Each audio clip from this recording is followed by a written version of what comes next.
Welcome to AfricVibe channel, where Africa's untold truths rise to the surface.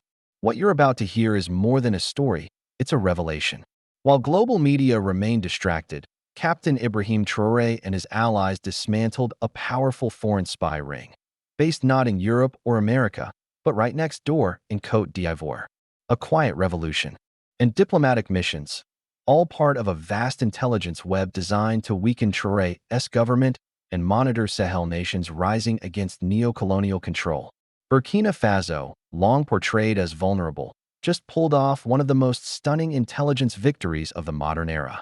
And rumors of a heavily guarded aid center near Bouac, Côte d'Ivoire, verify if the so-called humanitarian operations were actually intelligence cover. Rather than raise alarms, Traoré chose patience. He began rebuilding Burkina Faso's National Defense and Reconnaissance Bureau, NDRB, from scratch. Intelligence confirmed. The base was connected to satellite uplinks used by known Western military contractors. With support from university hackers, former security officials, and AES allies in Niger and Mali, a silent intelligence war began. 18 individuals were arrested across key cities. Some were foreign nationals. Others were Burkinabe working as informants. These weren't ordinary spies. These were covert operatives, working under the banners of NGOs, humanitarian aid.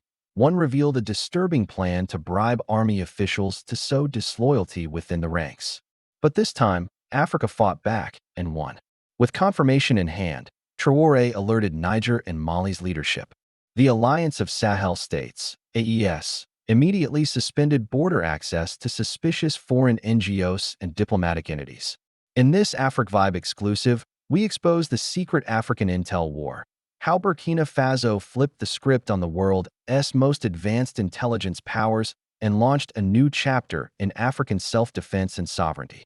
In early 2025, Burkina Faso detected strange activity along its southern border. Humanitarian trucks with military-grade encryption devices, satellite frequencies that didn't match civilian patterns. Captain Ibrahim Traoré, already skeptical of foreign involvement, activated a dormant intelligence division within his military. Their goal? Months of quiet observation revealed the truth. A foreign spy hub was operating just outside Burkina Faso's border, monitoring gold routes, army bases, and high-ranking Burkinabe officials. Using drone surveillance, encrypted counter-scanners, and digital mapping tools, Burkina Faso traced signal pings to the Bouac compound. The message was clear: corruption would no longer hide behind credentials. Not a whisper in the press that routinely covers African conflict. Traoré launched Operation Sable Vengeance, a mission designed to expose, intercept, and dismantle the spy network without international backlash. Another, a media executive, was found coordinating narrative manipulation through foreign-funded media channels. And the African audience responded. Millions watched, shared, and demanded answers. A small African country embarrassing foreign intelligence agencies was too inconvenient for Western narratives. Over 3 weeks, Burkina Faso's agents executed dozens of silent raids. These insiders, dubbed les silencieux, had access to classified documents and received offshore payments in return.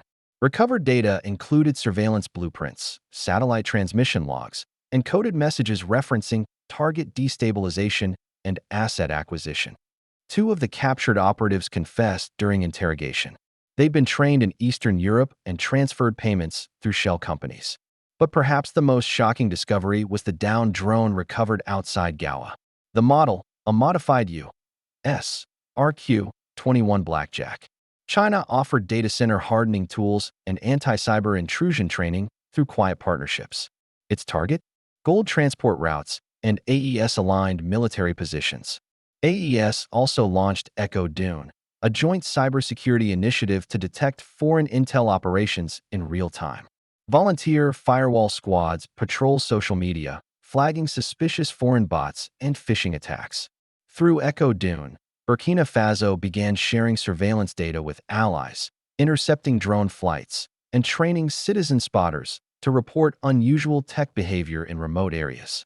Within a month, 3 attempted sabotage missions were thwarted, one aimed at delaying a national railway project, another at targeting AES troop movements.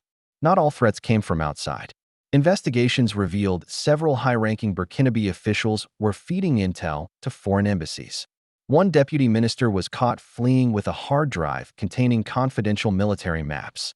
Rather than go public and cause panic, Traoré ordered silent removals, replacing compromised figures with ES-trained loyalists. Despite the magnitude of this spy war, global news remained silent. No CNN headline, no BBC report. It told the world, "We will defend our borders, our skies, and our data, and we will do it together." Talk about it. Let this story go beyond screens. Why? Because this was not a victory they wanted broadcast. But platforms like AfricVibe channel rose to the moment. We shared the story. We broke the blackout. What mainstream media suppressed, the people amplified. Behind the scenes, two global players offered discreet support, Russia and China. Russia provided access to GLONASS satellite intel, aiding the triangulation of foreign signals.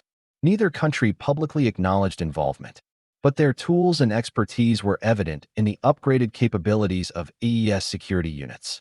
More importantly, these alliances came without political strings, no forced reforms, no debt traps, no coups disguised as peacekeeping.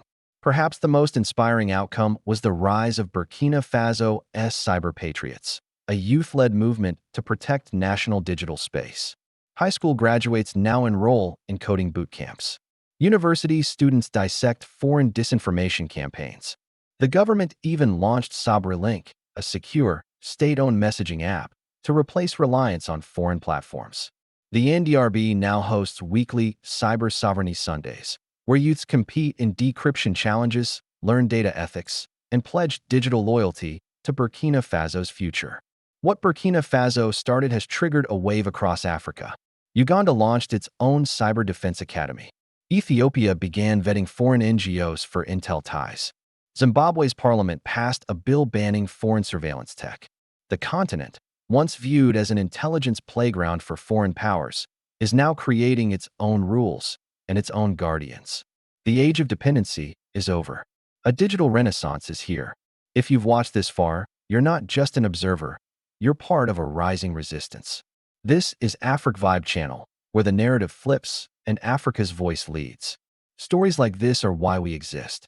Burkina Faso didn't just catch spies. It sparked a revolution in how Africa sees itself. So share this. Because the war on African sovereignty isn't over, but for the first time, it's not one-sided. And the future? It's watching us. Listening. Waiting. Together, let's make sure it hears Africa roar.